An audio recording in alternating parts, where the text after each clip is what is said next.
우리가 마천루를 올리기 전, 산을 가르며 길을 내기 전, 국가와 화폐, 심지어 문자라는 개념이 생기기 전 세상에는 오직 우리뿐이었다. 상상도 할 수 없을 만큼 광활한 세계의 가장자리에서 연약하고 호기심 많은 소수의 인간 무리가 서 있었다.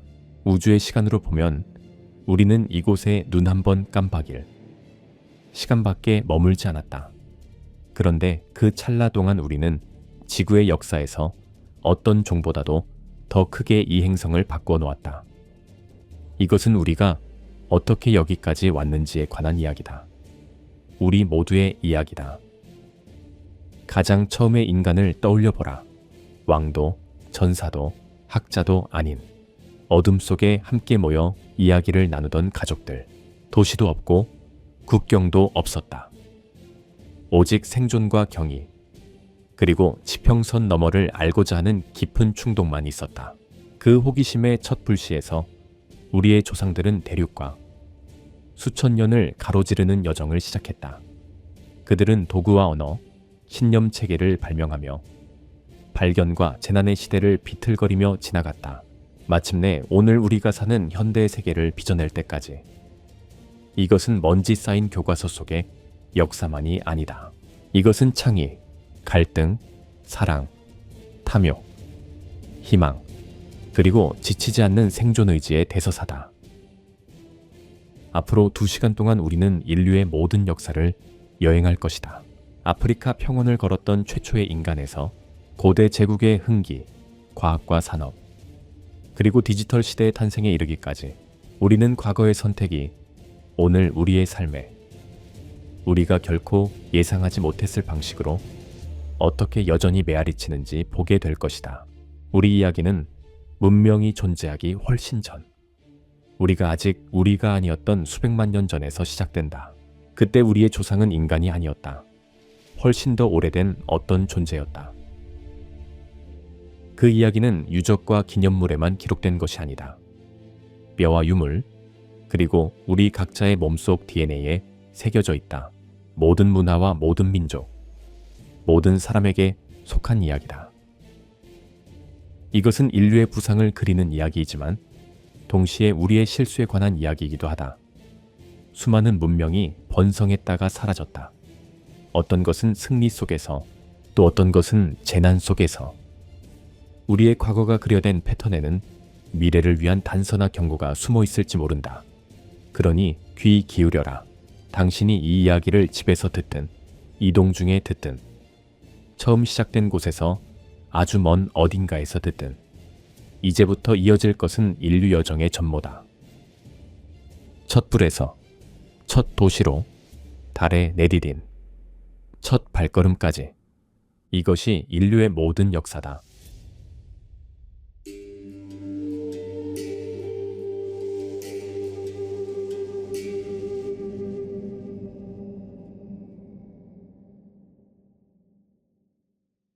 인간의 여정을 다루는 이 이야기는 문명에서가 아니라 생존에서 시작한다. 문자도, 농업도, 심지어 바퀴조차 나타나기 훨씬 전 아프리카 곳곳을 떠돌던 작은 무리의 초기 인류가 있었다. 그들은 아직 오늘 우리가 아는 인간이 아니었다. 우리의 먼 조상은 긴 진화 계보의 한 갈래였고 인간과 더 닮은 다른 존재들과 이 행성을 함께 나누었다. 어떤 존재는 더 크고 어떤 존재는 더 강했으며 또 어떤 존재는 서로 다른 생태계에 맞게 적응해 있었다. 호모 하빌리스, 호모 에렉투스, 네안데르탈인, 그리고 마침내 우리 종인 호모 사피엔스. 수백만 년 동안 삶은 잔혹할 만큼 단순했다. 하루만 더 살아남기, 먹을 것 찾기, 다른 무언가에 먹잇감이 되지 않기. 그런데도 그 사투 속에서 우리의 조상에게는 어떤 특별함이 있었다. 그들은 눈앞의 것에 그저 반응하지 않았다. 무엇이 될 수 있는지를 보았다. 나뭇가지는 단지 나뭇가지가 아니었다. 올바른 손에 쥐어지면 창이 되었다. 돌은 그저 돌이 아니었다. 다듬으면 칼이 되었다. 순간을 넘어 생각하고 도구를 만들며 계획하는 능력은 우리의 가장 강력한 무기였다. 그 덕분에 작은 인간 집단은 자신들보다 훨씬 크고 더 민첩한 동물을 사냥하고 위협으로부터 자신을 지키며 새로운 세계로 발을 옮길 수 있었다. 불은 모든 것을 바꾸었다. 어둠 속의 빛, 추위를 녹이는 온기만이 아니었다. 불은 조리를 가능하게 해 더 많은 영양분을 끌어내고 날 것 위주의 식단이 몸에 지우던 무거운 부담에서 우리를 해방시켰다. 밤에는 짐승을 물러가게 했다. 불은 초기 사회의 중심이자 모임의 장이 되어 정보와 이야기, 전략이 오갔다. 가장 원시적인 형태라 해도 언어는 이 집단들을 서로 엮기 시작했다. 그게 정확히 언제였는지는 알 수 없지만 인간이 지금 우리의 언어로 이어지는 말을 쓰기 시작했다는 사실만은 분명하다. 그리고 그 말은 단순한 소음이 아니었다. 그것은 지식을 나누고 한 세대의 경험을 다음 세대로 전하는 일이었다. 그것이 문화의 토대가 되었다. 세월이 흐르면서 인간은 이주를 시작했다. 호기심, 자원 부족, 혹은 기후변화 때문에 우리의 조상은 새로운 터전을 찾아 여러 차례의 물결처럼 아프리카를 떠나 이주했다. 그들은 산맥과 사막, 심지어 바다까지 건너며 완전히 다른 환경에 스스로를 적응시켰다. 이 이주는 직선이 아니었다. 어떤 집단은 사라졌고 어떤 집단은 서로 뒤섞였으며 대부분은 수천 년 동안 독자적으로 진화했다. 인간이 더 추운 기후로 이주했을 때 그들은 동물의 가죽으로 옷을 지어 입었다. 메마른 지역에서는 물을 저장하는 법과 험준한 지형에서 먹을거리를 얻는 법을 터득했다. 생존은 곧 혁신이었다. 예술의 역사는 인류사의 대부분을 앞선다. 첫 도시가 생기기 수십만 년 전부터 사람들은 동굴 벽을 장식하고 뼈와 상아로 형상을 새겼으며 구슬과 장신구로 몸을 꾸몄다. 그것들은 단지 치장품이 아니었다. 정체성과 신념, 소속을 드러내는 표지였다. 그것들은 인간에게만 독특한 무언가를 암시했다. 존재 위에 의미를 더씹히고 흔적을 남기고자 하는 욕구다. 이 무렵 정신적 신앙과 종교도 싹트기 시작했다. 매장 유적은 사람들이 죽은 이를 기리고 적어도 죽음 이후의 어떤 존재를 그려보았음을 말해준다. 세계의 신비를 설명하고 공동의 믿음으로 사회를 묶기 위해 의례와 신화 만들기가 아마 이때 시작되었을 것이다. 그러나 그 세계는 안전하지 않았다. 빙하기의 기후는 혹독했고 포식자와 질병, 기아가 수많은 생명을 앗아갔다. 인간이 살아남으리라는 보장은 없었다. 실제로 우리와 같은 계통의 많은 종이 결국 멸종했다. 뛰어난 사냥꾼이던 네안데르탈인은 약 4만 년 전에 자취를 감추고 우리만 남았다. 왜 호모 사피엔스만 버티고 다른 종은 사라졌을까? 아마도 답은 적응력이었을 것이다. 우리는 숲과 평원, 얼어붙은 툰들에서도 살 수 있었다. 큰 집단을 이루어 살며 일을 나누고 서로의 등을 지켜줄 수 있었다. 추상적으로 사고하고 미래를 계획하며 다양한 상황에 맞는 도구를 만들어낼 수 있었다. 그 시기의 끝무렵, 인류는 거의 모든 대륙으로 퍼져나갔다. 아직 도시를 세우지도 곡식을 심지도 않았지만 그에 못지않게 중요한 능력을 익혔다. 어디서든 살아갈 수 있는 능력이다. 토대는 갖춰졌다. 다음의 중대한 걸음은 모든 것을 바꿔놓을 것이다. 떠돌기를 멈추고 짓기 시작하는 그 순간 문명은 막 문턱에 올라섰다.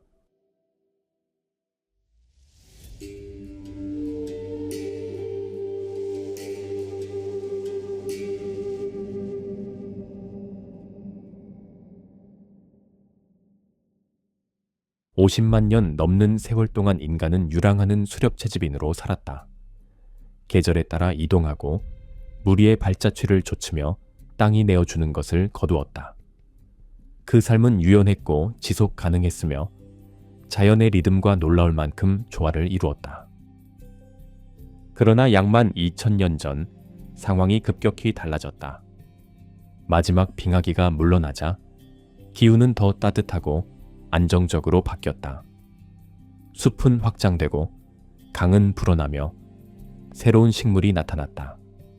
세계 어딘가에서 사람들은 한 가지를 알아차리기 시작했다. 땅에 뿌린 씨앗이 자라 싹을 틔우고 나중에 다시 와서 거둘 수 있는 열매를 맺는다는 사실을. 우연이 목적이 되었다. 농경이 시작되었다. 어디서나 동시에 일어난 일은 아니었다. 중동의 비옥한 초승달 지대에서는 밀과 보리를 재배하기 시작했다. 동아시아에서는 벼와 기장을 길렀다.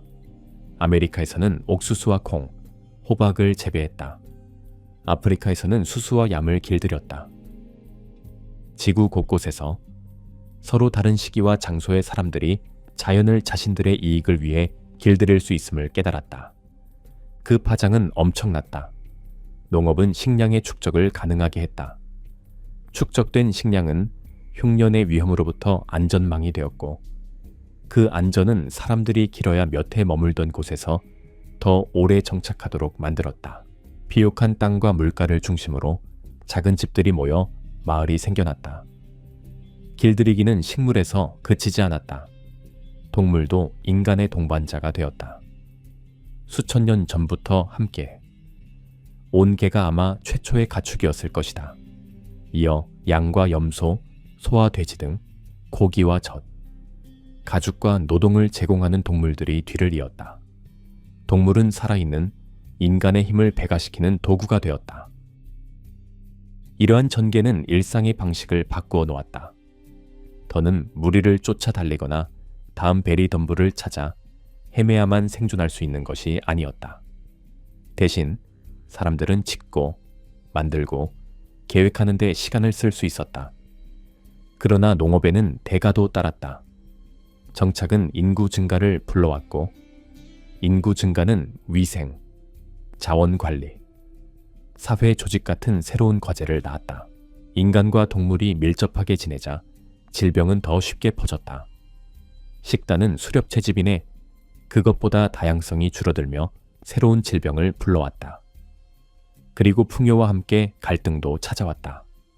식량은 저장되고 약탈되거나 거래될 수 있게 되었고 이는 새로운 사회적 충돌을 낳았다. 그럼에도 농업의 이점은 단점을 압도했다. 마을은 수적으로 그리고 구조적으로 더 커지고 복잡해졌다. 최초의 영구 구조물이 나타났다. 진흙벽돌집과 곡물창고, 공공회당이 세워졌다. 사람들은 토지를 개간하고 관계 시설을 놓았으며 산비탈을 깎아 계단식 논밭으로 만들었다. 교역은 삶의 필수 요소가 되었다. 좋은 토지를 가진 마을은 멀리 산악지대에서 나는 흑요석과 밀을 바꾸었고 흑요석은 더욱 예리한 도구로 가공될 수 있었다. 장거리 네트워크가 공동체들을 잇기 시작했고 그 길을 따라 물자뿐 아니라 사상과 언어, 기술이 퍼져나갔다. 예술과 의례도 다시 진화했다. 세계에서 가장 이른 도시 가운데 하나로 알려진 아나톨리아의 차탈회위크에서는 집의 벽이 선명한 색으로 칠해졌고 가정 내부에 성소가 마련되었다. 농사는 문화의 시간을 쏟을 여유와 안전을 주었다. 정착 생활과 함께 새로운 것이 나타났다. 조직화된 지도, 체계의 맨가다. 물 사용권과 사냥터, 식량 저장에 관한 결정을 내리려면 누군가 혹은 어떤 집단의 지도력이 필요했다. 이런 지도력은 종교나 영적 권위와 결부되어 통치와 신념이 뒤섞였을 것이다. 기원전 약 5천년경 길이 열렸다. 지구 곳곳에서 인간 사회가 하나의 문턱을 넘어섰다. 더는 떠돌지 않고 땅에 파종과 수확의 주기에 자신을 묶었다. 이 출발점에서 도시와 왕국, 마침내 제국이 나올 것이다. 농업의 시대는 인간 서사를 끝낸 것이 아니라 가속했다. 식량이 늘자 사람이 늘었다. 사람의 증가는 더 많은 사상과 더 많은 갈등, 더 많은 협력과 더 큰 복잡성으로 이어졌다. 인류는 첫 번째, 위대한 문명들을 향한 일방통행의 궤도에 올랐다.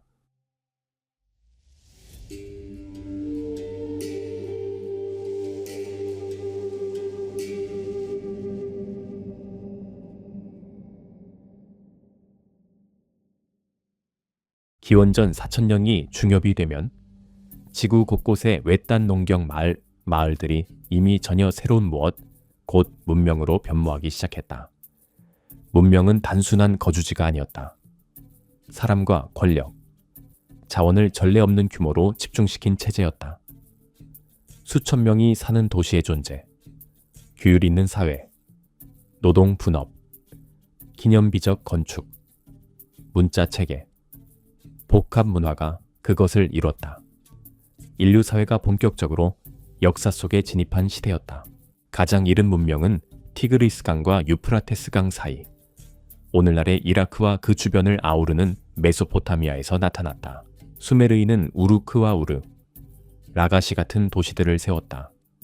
그들은 진흙판 위에 기호를 눌러 새기는 서령 문자라는 인류가 알고 있는 가장 오래된 문자 체계를 발달시켜 교역과 법, 이야기들을 기록했다.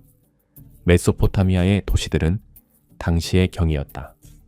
드넓은 평원을 굽어보는 거대한 계단식 신전, 지구라트라 불린 탑들이 그곳에 우뚝 섰다.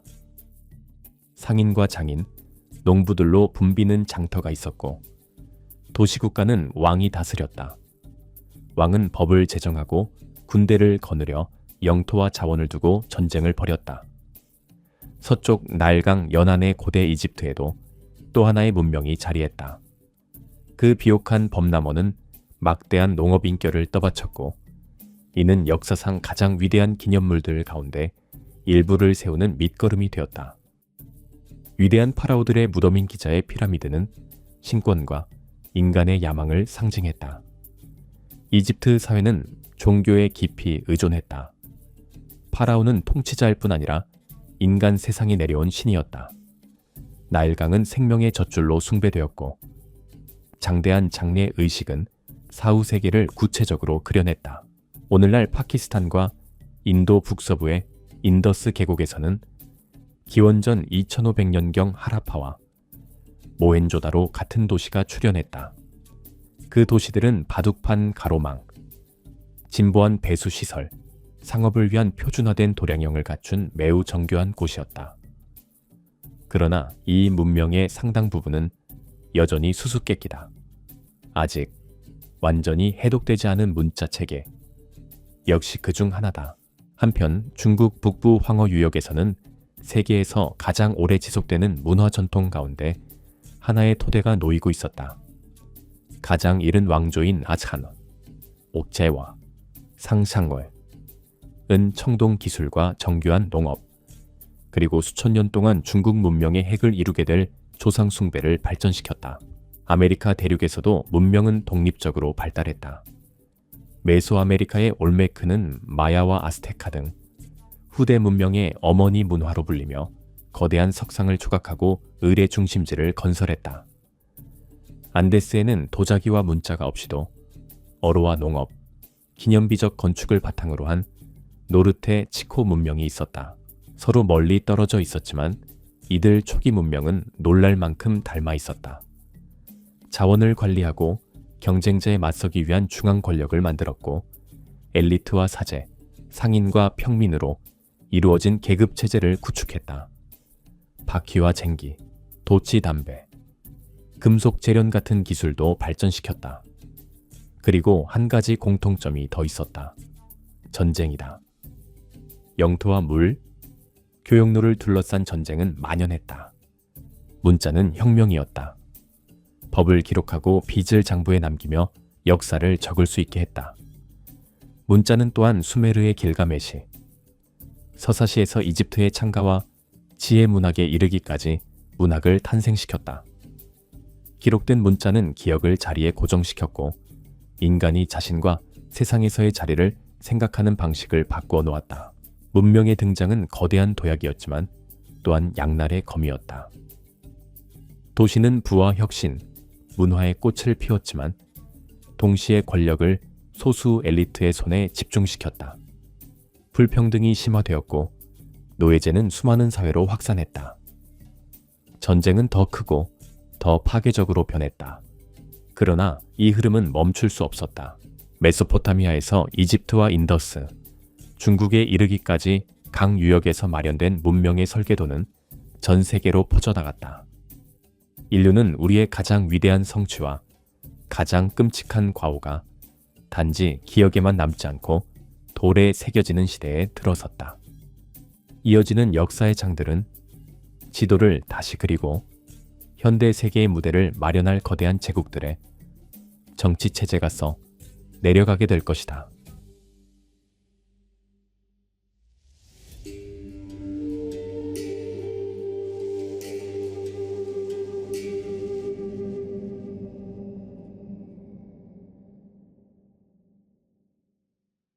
한 번 국가가 성립되자 다른 곳의 국가들도 강대해져 출발지였던 골짜기와 도시를 훌쩍 벗어나 팽창했다. 이렇게 해서 막강한 정부와 문화가 다양한 배경의 남녀를 단일한 권력 아래 묶어두었던 제국의 시대가 열렸다.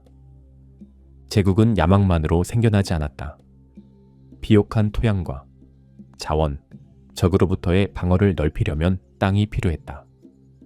그러나 그렇게 광대한 영토를 유지하려면 이전에는 없던 규모의 군대와 도로, 관료제가 필수였다. 가장 이른 대제국 가운데 하나는 대략 기원전 2300년경 아카드의 사르곤 시대의 메소포타미아였다. 그는 다양한 도시 국가들을 중앙에서 통제되는 통일국가로 묶고 도로망과 행정 기제를 통해 제국을 다스렸다. 이후 아카드 제국은 붕괴했지만 그것은 제국이란 무엇인지 중앙 집권적 권력, 군사력, 문화적 결속, 이 전형을 제시했다. 이집트에서는 신왕국 시대, 기원전 1550년에서 1070년에 왕국이 제국으로 변모했다. 투트모스 3세 같은 파라오들은 이집트의 세력을 레반트에서 누비아까지 밀어올렸다.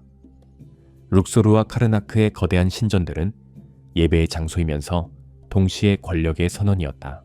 그 동쪽이란 고원에는 역사상 가장 큰 제국 가운데 하나인 페르시아 제국이 있었다. 기원전 6세기 키루스 대왕, 키루스 2세의 통치 아래 페르시아는 인더스에서 지중해에 이르는 왕국을 일구었다. 페르시아인은 대다수 정복자들과 달리 편입된 문화를 비교적 관용적으로 대했다. 비페르시아인의 종교와 문화 관습은 페르시아의 권위를 인정하고 복종하는 한 대체로 허용되었다. 그 조직의 핵심 가운데 하나는 수천 킬로미터를 빠르게 소통케 한 왕의 길과 충성스러운 관리가 다스리는 주 단위의 총독령, 곧 사트라피 제도였다. 페르시아는 힘만으로 유지되는 제국과는 다른 모델, 정교한 조직과 상호호혜로 결속을 유지하는 제국, 이 가능함을 보여주었다. 지중해 세계에서는 새로운 세력이 떠올랐다. 그리스는 스스로 고전적 의미의 제국은 아니었지만 공통의 언어, 종교, 문화를 공유하는 도시국가 체계를 만들었다. 아테네는 철학 민주적 예술의 중심지였고 스파르타는 엄격한 군사규율의 보루였다. 기원전 4세기에 알렉산드로스 대왕이 집권하자 그는 그리스의 도시국가들을 결집하고 원정을 감행하여 그리스에서 이집트 페르시아 인도에 이르는 고대 최대 규모의 제국 가운데 하나를 건설했다. 그의 유산은 헬레니즘 세계라는 이름 아래 고대 세계 전역으로의 문화 확산이었다.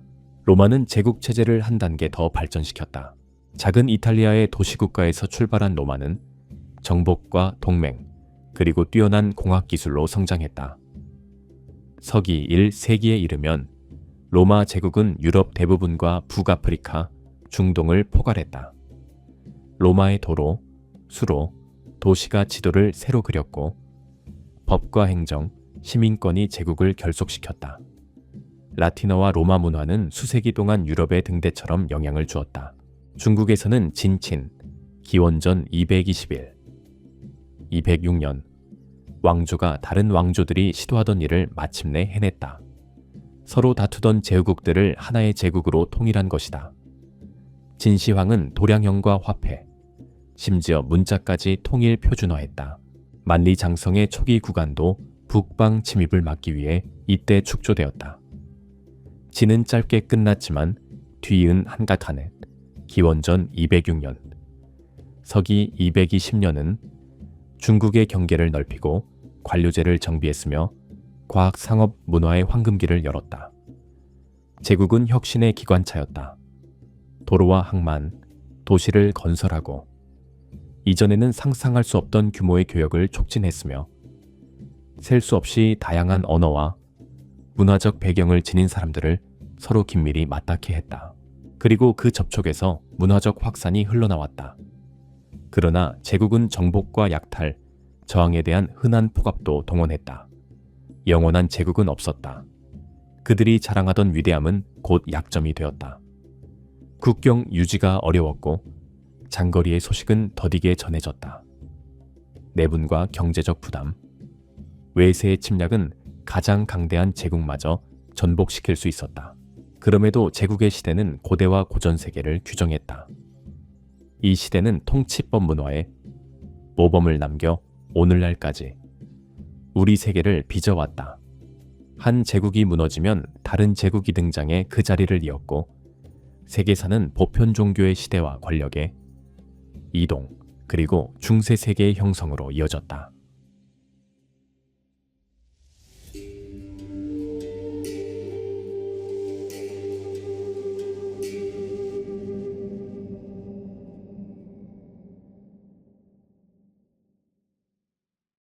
지구 곳곳에 서로 떨어져 있던 지역을 점점 더 엮어가면서 제국은 물자와 군대만이 아니라 사상도 나르기 시작했다.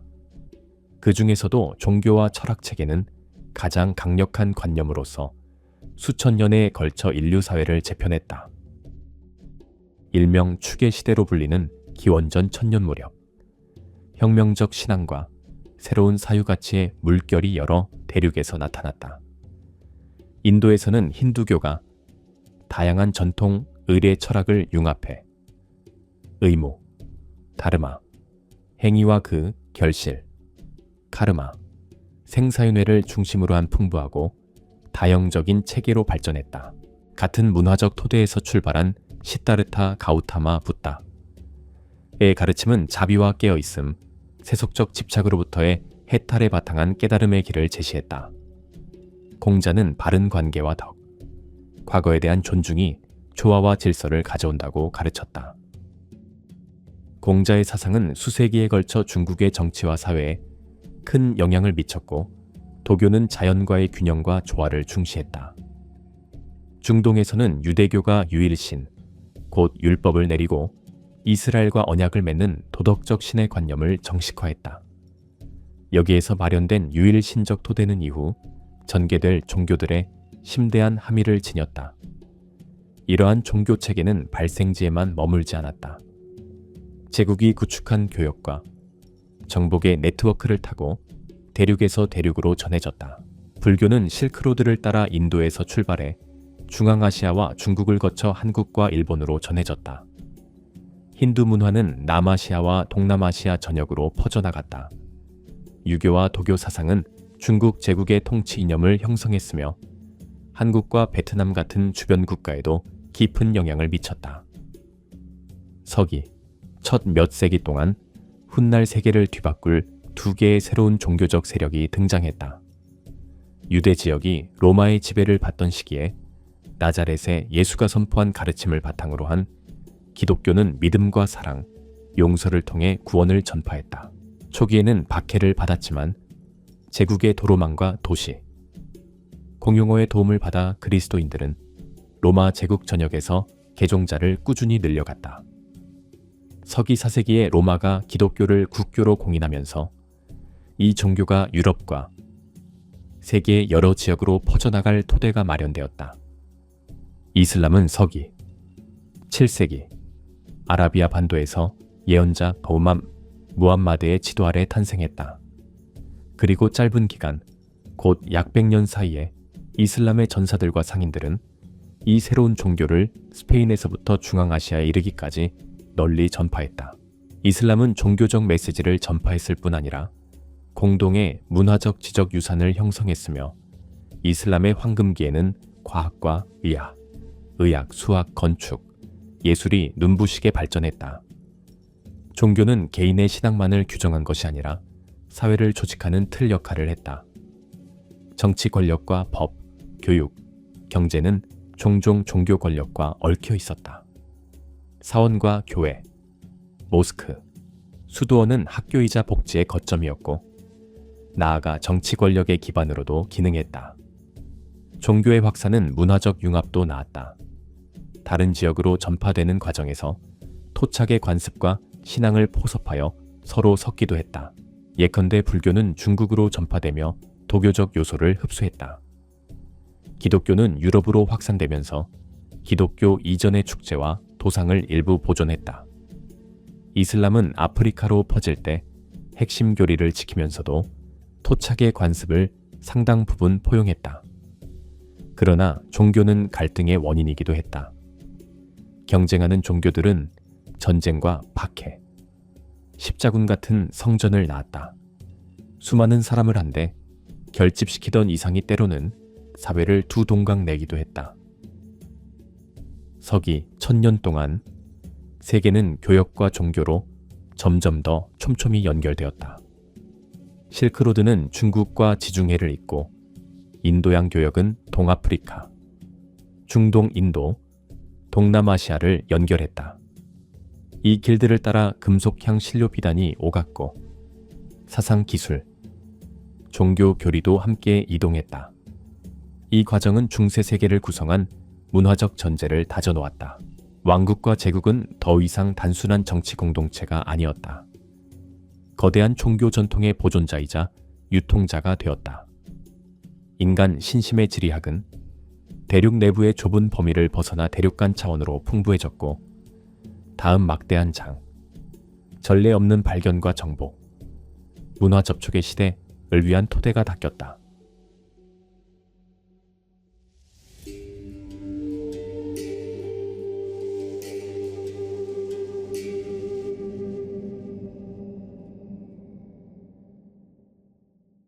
서기 2000년기가 시작될 무렵까지 세계의 주요 문명은 강성했으나 결코 정체되어 있지 않았다.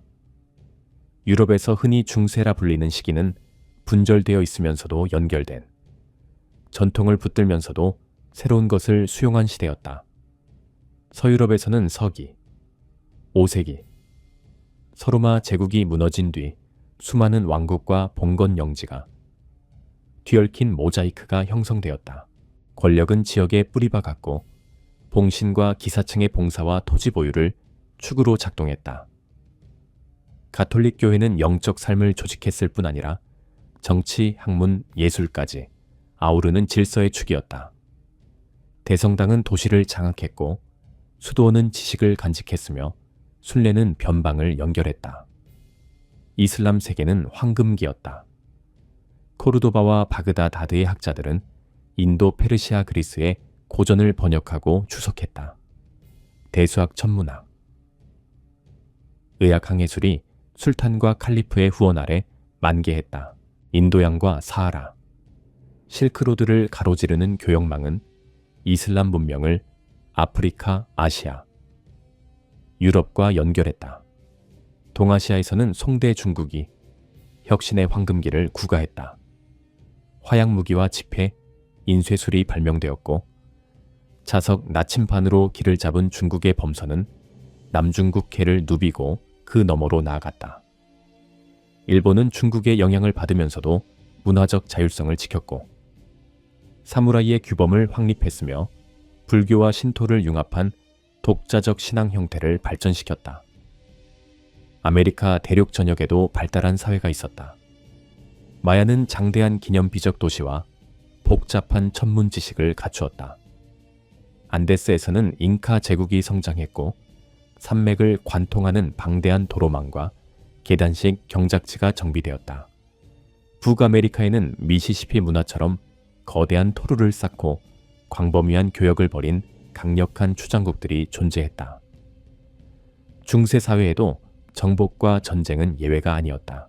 성지에 대한 권리 주장을 둘러싸고 벌어진 무슬림과 그리스도교 세력 간의 십자군 전쟁은 파괴와 교류를 동시에 가져왔다. 전쟁은 잔혹했지만 문화적 상호작용은 상업을 촉진했고 향신료와 비단 같은 새로운 물품이 유럽으로 들어왔다. 13세기 칭기즈 칸이 세운 몽골 제국은 기록된 역사에서 가장 넓은 단일 육상 제국이 되었다. 유럽과 아시아는 역사상 처음으로 몽골의 지배 아래 하나로 묶여 실크로드를 통한 교역과 문화 교류가 활기를 띠었다. 정복은 잔혹했지만 그들이 이룩한 광역적 결속 덕분에 마르코 폴로 같은 상인 학자, 여행자들이 대륙을 넘나들 수 있었다. 유럽은 중세말로 접어들며 봉건적 폐쇄에서 벗어나고 있었다. 고전 학문, 예술 과학의 부흥인 르네상스가 피렌체와 베네치아 등지에서 꽃피었다. 상업은 불을 낳았고 조선과 항해의 기술의 발달은 사람들이 그 어느 때보다 먼 바다로 나아가게 했다. 15세기의 본격적인 대항해 시대가 시작되었다. 항해 왕자 엔리케 같은 포르투갈 탐험가들은 아시아로 이어지는 해로를 찾고자 아프리카 해안을 따라 연안을 측량했다. 1492년 크리스토퍼 콜럼버스는 대서양을 건너 아메리카 대륙으로 가는 길을 열어 유럽의 식민화가 가능해졌다. 수십 년 뒤 탐험가들과 콩키스타도르들은 해안을 지도에 그리고 영유권을 주장하며 국제 교역로를 개척했다. 이 원정들은 세계를 혁명적으로 바꾸어 놓았다. 역사가들이 콜럼버스 교환, 콜ум비안 엑스체인지이라 부르는 과정 속에서 상품과 인간, 식물과 동물, 각종 질병이 대륙을 넘나들었다. 아메리카에서 유럽으로는 감자, 옥수수, 토마토가 건너갔다. 그리고 유럽에서 아메리카로는 밀, 소, 말이 전해졌다. 안타깝게도 천연두와 홍역 등 여러 질병도 함께 건너갔고 그것이 아메리카의 원주민 사회를 휩쓸자 참화는 이루 말할 수 없었다. 이러한 교류를 추동한 동의는 상업을 통한 이익, 선교와 신앙의 확산, 국가 간 경쟁, 그리고 순수한 호기심과 매혹 등 매우 다양했다. 이는 진정한 세계적 접촉의 여명이자 근대 세계의 예고편이었다. 다만 이미 풍성하고 다채롭게 차려진 식탁 위에 식민화, 착취, 문화적 혼란이라는 접시들까지 함께 올라왔다. 17세기에 이르러서야 비로소 중세 시대가 새로운 무엇인가에 자리를 내주기 시작했다. 연결되고 경쟁적이며 끊임없이 변하는 글로벌 체제가 태동한 것이다. 제국은 대양을 건너 팽창했고 사상은 더욱 빠른 걸음으로 퍼져나갔으며 인류는 과학정치, 산업혁명의 황금기를 목전에 두고 있었다.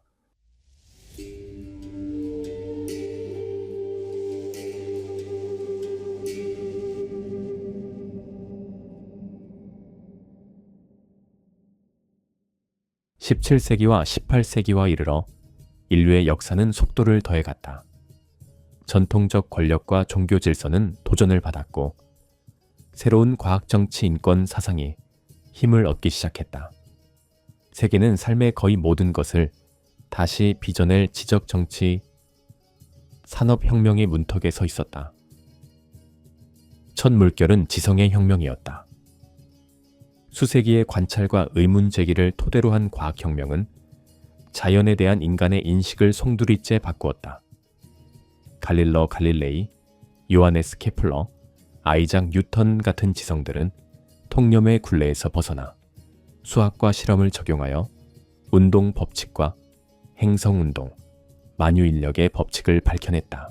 지식은 더 이상 권위나 관습의 변덕에 좌우되지 않았다. 지식은 시험될 수 있고 검증될 수 있으며 공유될 수 있는 것이 되었다. 뒤이어 계몽주의가 전개되었다. 정치, 사회, 도덕의 문제를 이성으로 다룰 수 있다고 믿은 사상가들의 운동이었다. 존 로크, 볼테르, 장자크 루소 등 철학자들은 개인의 권리, 언론의 자유, 피지배자의 동의에 따른 통치 주권제민을 옹호했다. 이상의 사상은 책과 팸플릿, 살롱을 통해 널리 퍼지며 군주권에 맞섰고 개혁을 재촉했다. 정치혁명은 곧 이러한 원칙을 현실로 만들었다. 1716년 북아메리카의 식민지들은 영국의 지배에서 벗어나 계몽주의 이념의 바탕을 둔 공화국을 세웠다. 불과 15년이 차에 지나기도 전에 프랑스 역시 혁명으로 격동하며 군주제를 끝내고 자유, 평등, 박애를 선언했다. 이러한 봉기들은 유럽과 아메리카 전역에 자극제가 되어 시민들이 세습 특권에 도전하고 정치적 대표성을 요구하게 만들었다. 모든 혁명이 평화로운 것도, 모든 혁명이 그 이상을 온전히 실현한 것도 아니었다.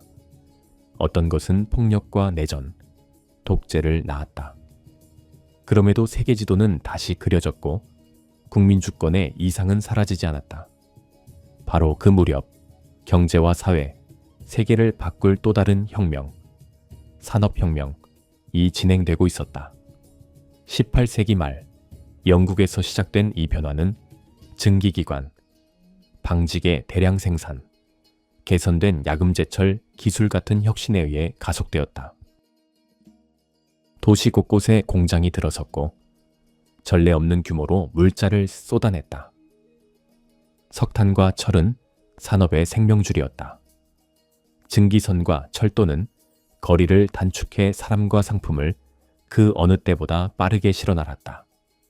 농업도 기계화되어 식량 공급이 개선되고 급속히 성장하는 도시를 떠받쳤다.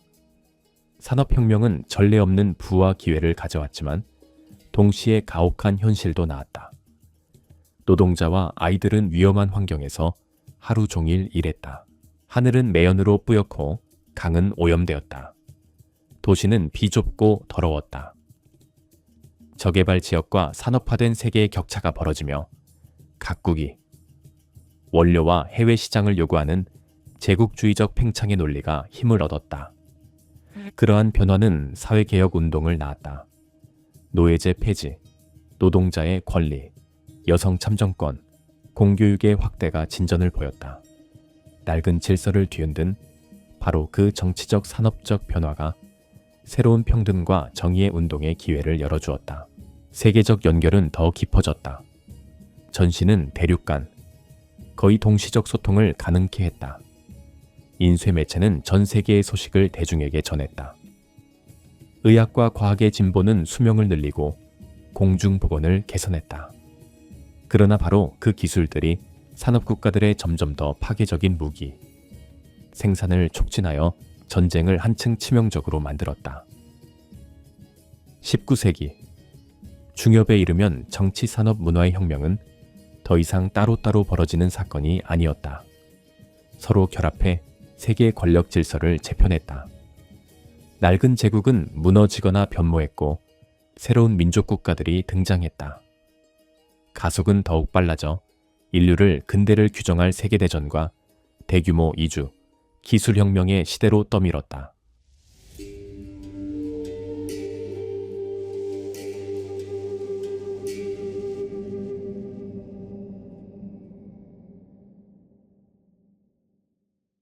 (20세기) 초 세계는 그 어느 때보다 더 촘촘히 연결되고 산업화되었으며 상호 의존적이었다. 철도와 증기선이 대륙을 잇고 해저 전신 케이블은 몇 분 만에 대양을 건너 소식을 전했다. 세계 교역은 번성했고 거대한 제국들은 수백만 킬로미터에 걸쳐 팽창했다. 그러나 그 이면에서는 경쟁, 민족주의, 정치적 긴장이 은근히 달아오르고 있었고 마침내 인류 역사상 가장 피비린내 나는 전쟁들로 폭발하게 된다. 첫 충격은 1914년에 찾아왔다. 동맹체제, 제국주의의 팽창 충동, 과민족주의적 정서는 오스트리아 헝가리, 제국의 프란츠 페르디난트, 대공이 사라예보에서 암살되자 불붙었다. 지역 분쟁으로 남을 수도 있던 사태는 제1차 세계대전으로 비화해 유럽의 강대국들과 그들의 식민지, 그리고 수많은 지역을 전쟁으로 끌어들였다. 그 전쟁은 이전에는 상상도 못했던 규모와 강도로 벌어졌다. 기관총, 포병, 화력, 독가스, 전차가 전장을 도살장으로 바꾸어 놓았다. 서부 전선에서는 참호전이 교착 상태를 빚었고 몇 미터의 땅을 두고도 수백만 명이 목숨을 잃었다. 국가 경제는 전쟁 수행에 종속되었고 민간인은 물자 부족, 전염병을 겪었다. 1918년에 포성이 멎었을 때 생명을 잃은 사람은 1600만 명을 넘어섰다.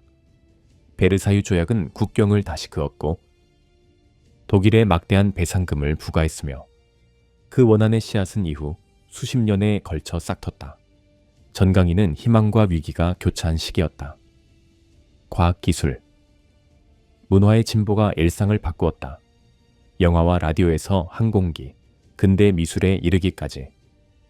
반면 30년대의 대공황은 전 세계 경제를 산산이 부수어 극단적 정치가 자랄 토양을 만들었다. 독일, 이탈리아, 일본에는 군국주의와 정복으로 민족의 부흥을 약속하는 권위주의 정권이 들어섰다. 1939년에 세계는 더 참혹한 전쟁, 제2차 세계대전에 빠져들었다. 발단은 독일의 폴란드 침공이었고 곧 전쟁은 유럽, 아프리카, 아시아와 태평양 전역으로 번졌다. 파괴는 상상을 초월했다. 도시들이 잿더미로 변했고 공동체 전체가 뿌리째 뽑혔다. 나치 독일이 자행한 홀로코스트로 유대인 600만 명이 살해당했으며 국가가 원치 않는 자로 규정한 수백만 명도 희생됐다. 제국 일본의 전쟁 작전은 한반도, 중국, 동남아시아에서 대규모 범죄로 이어졌다. 최신 기술의 각축장이기도 했다. 레이더, 제트 추진, 암호 해독이 전역의 향방을 좌우했다.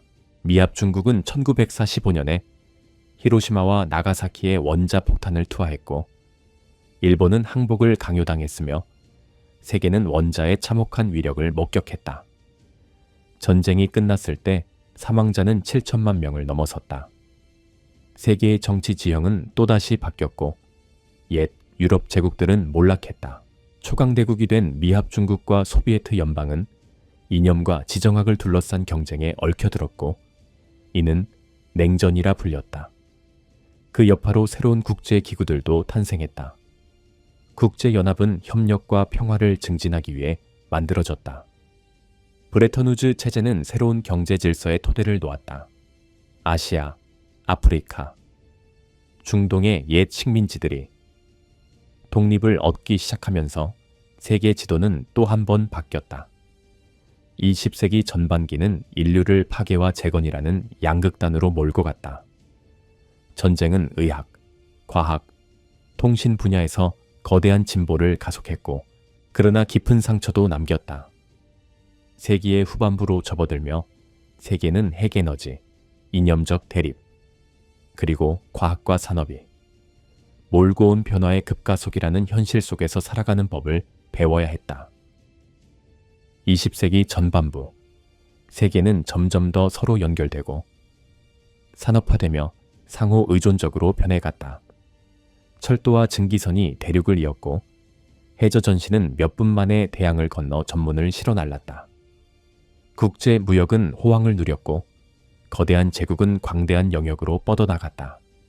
그러나 그 표면 아래에서는 정치, 동맹, 민족주의가 긴장을 달구고 있었고 끝내 인류 역사에서 가장 비극적인 전쟁들로 분출했다. 첫 충격은 1914년에 태닥쳤다. 복잡한 동맹망, 팽창적 제국주의, 민족주의 정책은 오스트리아 헝가리, 제국의 왕위, 계승자 프란츠 페르디난트, 대공이 사라예보에서 피살되자 불길처럼 번졌다.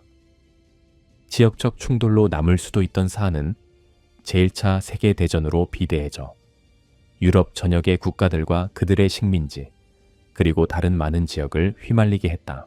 그 전쟁은 전례 없는 규모와 잔혹함을 드러냈다.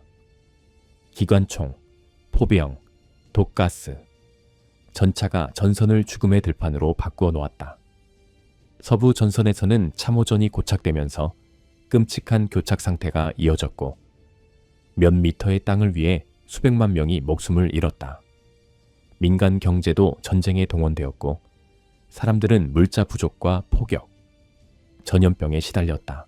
1918년에 마침내 전쟁이 멎었을 때 사망자는 1600만 명을 넘어섰다. 베르사유 조약은 국경을 다시 그리고 독일의 치명적 부담을 지웠으며 그 원한의 씨앗은 다음 수십 년 동안 만개했다. 전강이는 위기와 희망이 교차한 시대였다. 라디오와 영화에서 항공과 근대 미술에 이르기까지 과학 예술 기술이 꽃피었다. 그러나 30년대의 대공황은 세계 경제를 유린하여 정치적 극단주의에 불을 지폈다. 독일, 일본, 이탈리아에서는 군사력과 정복으로 국민적 부흥을 약속하는 전체주의 정권이 집권했다. 1939년에 세계는 다시, 그리고 더욱 살상적인 전쟁에 휩싸였다. 제2차 세계대전이었다.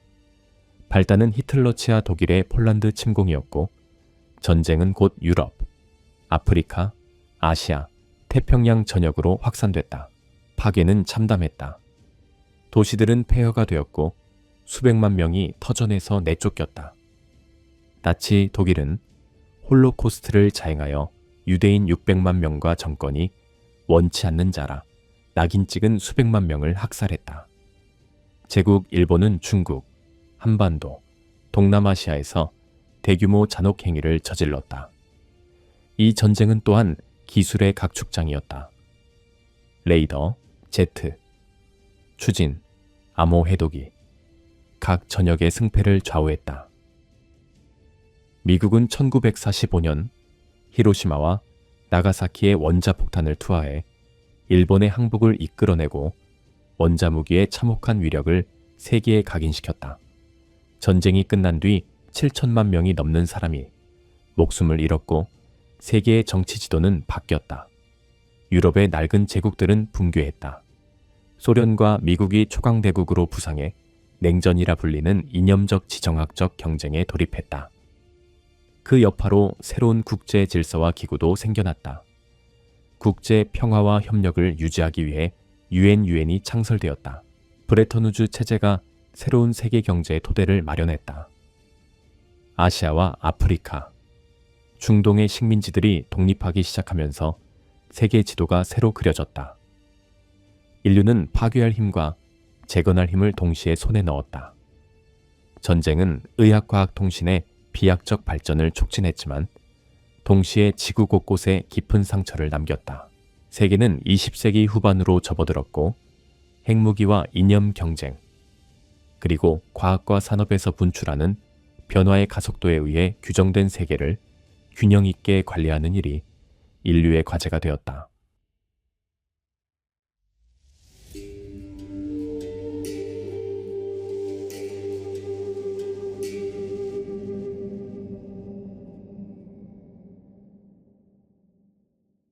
제2차 세계대전이 끝나자 세계는 소련과 미국이라는 두 초강대국이 맞서는 양극체제로 재편되었다. 그들의 경쟁은 군사력만이 아니라 공산주의와 자본주의, 민주주의와 일당 통치의 이념 대결이기도 했다. 이 투쟁과 갈등, 즉 냉전은 거의 반세기 동안 세계 정치를 지배했다. 정면전 대신 강대국들은 대리전과 정치 공작, 군비 경쟁을 벌였고 이는 인류의 생존 자체를 위태롭게 했다. 핵무기 비축은 상호 확증 파괴, 이 MAD, 엘리리라, 분리는 아슬아슬한 공포의 균형을 낳았다. 직접 충돌로 번지는 전쟁은 문명 자체의 생존을 위협할 수 있었다. 1950년대 초의 한국전쟁과 1960, 70년대의 베트남 전쟁은 각 초강대국이 서로 다른 편을 지원한 대표적 대리전이었다. 아프리카, 중동, 라틴 아메리카에서 벌어진 쿠데타와 혁명, 내전도 냉전 경쟁의 맥락에서 자주 일어났다. 우주는 세 번째 경쟁 무대가 되었다. 1957년 소련이 인공위성 스푸트니크를 기습 발사하자 인간이 물체는 물론 훗날 사람까지 지구 밖으로 보낼 수 있음을 세계가 깨달았다. 미국은 아폴로 계획으로 응수했고 그 절정은 1969년 인류의 달 착륙이었다. 이른바 우주 경쟁은 실험실 속의 실험이 아니었다. 과학은 국가적 자존과 기술적 우위, 세계 패권을 겨루는 전쟁의 또 다른 형식이었다. 한편 양측 초강대국은 자국 내부에서도 긴장에 직면했다. 미국에서는 민권운동이 인종 분리와 차별에 맞서 중요한 법적 성과를 거두었지만 그만큼 거센 반발도 불러일으켰다. 소련과 위성국들에서는 반체제 인사가 탄압과 투옥, 때로는 그보다 더한 처벌을 당했다.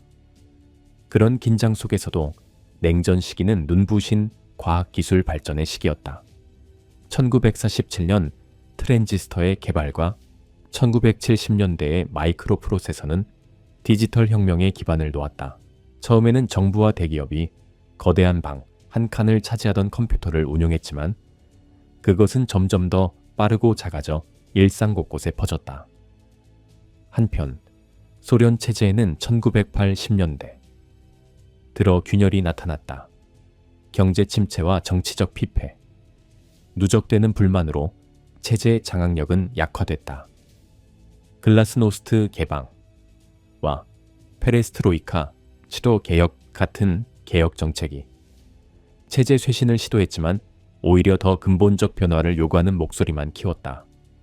1989년 냉전의 상징이던 베를린 장벽이 무너졌다. 이후 불과 2년 만에 소련이 해체되었고 양극 체제의 경쟁도 끝났다. 미국이 유일한 초강대국으로 남았고 전 세계는 새로운 협력과 평화의 시대를 꿈꿀 수 있을 듯했다.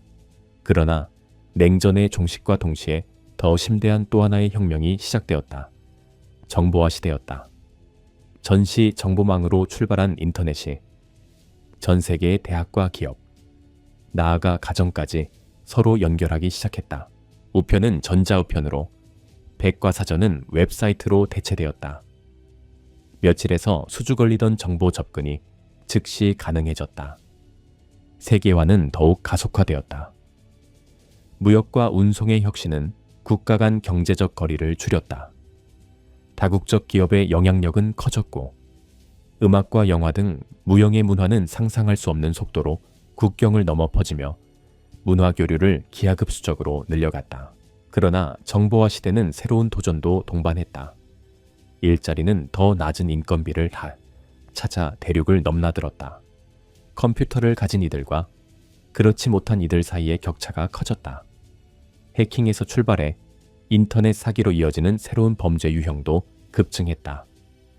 21세기에 접어들며 세계적 연결성과 소통, 정보 기술이 일상의 표준인 새로운 시대가 열렸다. 이 세기도 결코 평온하지만은 않을 터였다. 오래된 경쟁과 새로운 도전이 지평선 위에 어른거렸고 거센 파고의 새 밀레니엄을 예고했다.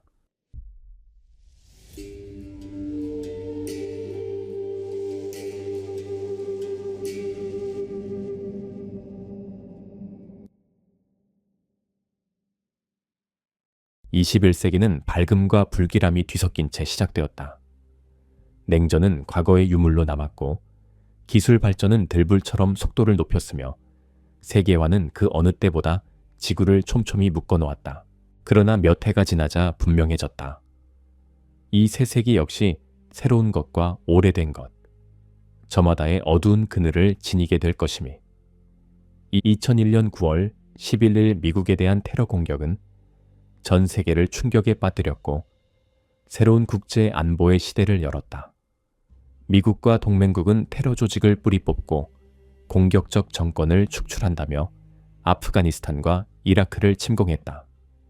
이 전쟁들은 수십 년간 지속되며 지정학을 재편했고 개입의 정당성, 인권, 안보와 자유의 균형을 둘러싼 논란을 불러일으켰다.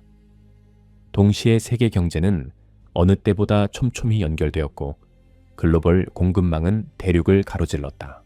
한 대륙의 금융시장이 다른 대륙의 작은 소식에도 거의 즉시 반응했다. 그러나 그런 통합에는 위험도 따랐다. 미국 주택 거품 붕괴로 촉발된 2008년 금융위기는 전 세계적 불황을 불러 수백만 명을 실업과 주거, 상실로 내몰고 경제제도에 대한 신뢰를 무너뜨렸다. 기술 발전의 속도는 더욱 빨라졌다. 소셜미디어와 스마트폰은 사람들의 소통 방식, 정보 이용, 정치적 동원 방식을 혁신했다. 유튜브, 트위터, 페이스북은 시민들에게 전례 없는 속도로 아이디어와 허위 정보를 확산 전파할 수 있는 능력을 부여했다. 또한 2011년 아랍의 봄에서 보듯 디지털 도구를 통해 대규모 대중봉기를 촉발하는 풀뿌리 동원이 가능해졌다. 한편 사생활 침해와 디지털 조작 스캔들은 네트워크 시대의 어두운 이면을 각인시켰다. 과학과 의학의 진보는 희망과 함께 윤리적 난제를 가져왔다. 크리스퍼, 시리스피엘 와 같은 유전자 편집 기술은 유전 질환을 억제할 가능성을 열었지만 생명에 대한 인간 개입의 경계를 시험했다. 인공지능은 공상과학의 세계를 벗어나 현실로 등장해 추천 알고리즘에서 자율주행체에 이르기까지 모든 것을 구동했다. 지구가 직면한 시급한 환경 과제도 분명해졌다. 수세기에 걸친 인간의 산업화로 촉발된 지구온난화는 해수면 상승, 갈수록 강해지는 폭풍, 기록적인 폭염으로 그 도래를 알렸다. 파리 기후협정과 같은 국제 합의가 온난화 억제를 시도했지만 속도는 더뎠고 책임과 경제적 부담을 둘러싼 논쟁은 계속되었다. 2019년에 시작된 코로나19 팬데믹은 전 지구적 비상사태 앞에서 인류가 얼마나 취약한지 여실히 드러냈다. 팬데믹은 불과 몇 달 만에 전 세계로 확산되어 보건, 체계를 과부하시켰고 경제를 교란했으며 약 10억 명의 삶에 일상적 변화를 가져왔다. 또한 재택 원격 근무와 전자상거래 등 이미 진행 중이던 흐름을 가속했고 공중보건에 대한 관심을 다시금 환기시켰다. 지정학 역시 새로운 단계로 접어들었다. 군사 경제 대국으로 부상한 중국은 미국의 오랜 패권에 도전했다. 아프리카, 중동, 동유럽의 지역 전쟁은 역사적 앙금, 자원 경쟁, 이념 대결이 복잡하게 얽히며 계속되었다. 사이버전과 정보 조작이 전쟁과 평화의 경계가 모호한 새로운 전장으로 떠올랐다. 그러나 이러한 긴장과 함께 전 지구적 협력도 진전됐다. 협력은 질병, 퇴치에서 우주 탐사에 이르기까지 다양한 과제를 다루었다. 우주로의 도전에서는 국가 기관뿐 아니라 민간 부문도 동참해 단순한 탐사를 넘어 달과 화성의 인류의 거점을 세우려는 임무에 나섰다.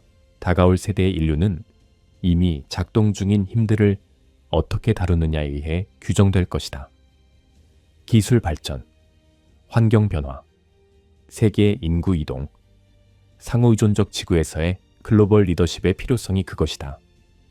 앞으로 수십 년 동안 우리가 내릴 세계적 결정은 21세기를 진보와 협력의 세계로 만들지 위기와 전쟁의 세계로 만들지를 가를 것이다.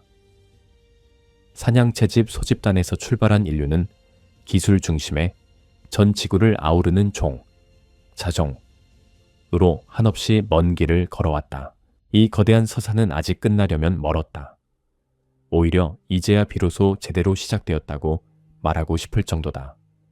아프리카의 태양 아래 첫 발을 내디딘 인류로부터 전등 불빛으로 환히 빛나는 도시 정글의 윙윙거림에 이르기까지 우리의 역사는 적응과 열망, 진화가 이어진 하나의 연속이었다.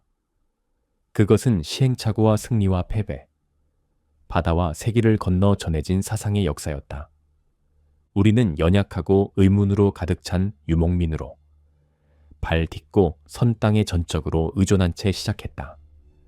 우리는 돌을 다듬어 도구를 만드는 법, 불을 일으키는 법, 소통하고 이야기하는 법을 배웠다. 이 최초의 걸음은 우리를 다른 모든 생명체와 구분지었다. 우리가 가장 강해서가 아니라 아직 존재하지 않는 것을 상상할 수 있었기 때문이다. 농업은 우리를 땅에 정착시켰다. 마을은 도시로 성장했고 도시는 더 큰 도시로 자라났으며 큰 강이 흐르는 곳에서 최초의 문명이 발달했다. 우리는 신전과 궁전, 성벽을 세웠다. 목소리만으로는 전할 수 없는 것을 기억하기 위해 문자를 발명했다. 법과 역사, 신화를 기록하여 다음 세대에 유산으로 전했다. 제국은 규모가 주는 가능성과 위험을 우리에게 가르쳐 주었다. 인간 사회가 대륙을 잇고 수천만 명을 공통의 교역 통치 사님, 신앙체계 아래 묶을 수 있음을 보여주었다. 또한 권력이 중앙 집중될 때 안정과 함께 폭정도 불러올 수 있음을 일깨워 주었다. 철학과 종교는 우리의 도덕적 우주를 구축했다. 그것들은 우리가 답하지 못하던 물음에 해답을 제시하고 서로 어떻게 살아야 하는지에 대한 비전을 주었다. 베데서, 성경, 코란에 이르기까지, 공제서, 아리스토텔레스, 부처에 이르기까지 시대를 넘어선 지혜는 오늘의 가치와 논쟁 속에서도 메아리친다. 중세는 역사가 언제나 움직인다는 사실을 상기시켰다. 분열과 전쟁의 시기에도 지식은 상업의 힘을 타고 문화의 경계를 넘어 전파되었다. 몽골 제국은 동서 문명을 연결했다. 이슬람의 황금기는 고대 세계의 지식을 보존하고 확장했다. 유럽의 르네상스는 탐구의 열정을 되살려 대항해 시대로 이어졌다. 새 시대는 혁명의 물결 속에 찾아왔다. 과학은 우주에 대한 우리의 시선을 바꾸었다. 새로운 정치 사상은 왕권과 제국의 권위를 흔들었다. 산업혁명은 우리의 삶과 노동, 이동 방식을 바꾸어 대다수의 삶을 편리하게 했지만 불평등도 심화시켰다. 20세기, 우리를 극한까지 시험했다. 우리는 우리의 천재성과 파괴성을 동시에 드러낸 두 차례의 세계대전을 겪었다. 핵절멸의 벼랑 끝으로 지구를 몰고 간 냉전도 경험했다. 그러나 같은 세기에 우리는 인간 게놈을 해독하고 원자를 쪼개며 달 위를 걸었다. 오늘날 21세기의 우리의 기계는 더 빠르고 더 작으며 더 지능적이다. 인터넷은 세계를 즉시 소통하는 그물망으로 만들었다. 우리는 유전공학으로 질병에 맞설 수 있다. 우리는 인공지능이 학습하고 추론하며 생성하도록 만들기 시작했다. 우리는 이제 지구의 기후를 좋게도 나쁘게도 바꿀 수 있으며 머지않아 지구 밖에 거주하게 될지도 모른다. 그 모든 과정 내내 몇 가지 흐름은 일관되게 이어졌다. 우리는 성장한다. 발명한다. 공동체를 만들고 그것이 사회가 되며 사회는 문명이 된다. 우리는 경쟁하고 협력한다. 때로는 비슷한 비중으로. 가장 심오한 창조는 고립이 아니라 연결해서 나온다. 사유의 충돌, 문화의 뒤섞임, 지식의 공유에서 태어난다. 그러나 역사 내내 경고도 있었다. 문명은 붕괴해왔고 앞으로도 붕괴할 수 있다. 자원은 고갈되고 신뢰는 무너지고 성취는 되돌려질 수 있다. 우리 존재가 보장된 적은 없다. 모든 세대는 이전 세대로부터 물려받은 도구와 문제를 안고 태어나며 우리가 내리는 선택이 다음 세대에 무엇이 전해질지를 결정한다. 인류는 지금 갈림길에 서 있다. 우리는 기후변화, 대규모 이주, 팬데믹, 기술 격변, 새로운 형태의 갈등 가능성이라는 세계적 도전에 맞서고 있다. 그러나 우리는 선조들이 꿈도 꾸지 못했던 도구와 지식을 손에 쥐고 있다. 우리는 서로 다른 대륙에서 실시간으로 협력하고 태양과 바람의 에너지를 활용하며 다른 행성에 탐사선을 보내고 지구상의 모든 생명이 얼마나 긴밀히 연결되어 있는지를 어느 때보다 깊이 이해할 수 있다. 문제는 역사가 계속되느냐가 아니다. 역사는 계속된다. 문제는 우리가 거기서 배우느냐다. 과거를 특징 지은 흥망의 순환을 계속 반복할 것인가? 아니면 그 고리를 끊을 것인가?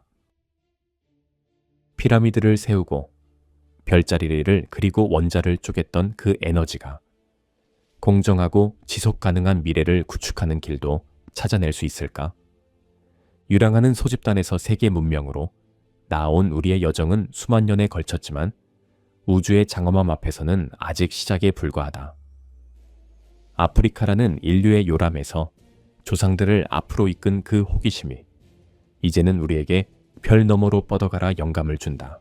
우리가 지혜롭다면 우리 이야기의 다음 장은 지구뿐 아니라 태양계와 더 넓은 우주에 쓰이게 될 것이다. 인류의 이야기는 연구실과 교실, 의회와 시위 현장, 그리고 매일 수십억 명이 내리는 일상의 선택 속에서 계속 써내려가고 있다. 그것은 우리의 서사이며 우리 각자가 써내려가고 있다. 첫 불꽃이 튄 순간부터 스마트폰 화면의 빛에 이르기까지 우리는 늘 탐구하고 창조하며 이야기를 짓는 종이었다. 그리고 그것을 전할 사람이 있는 한 그 이야기는 결코 끝나지 않을 것이다.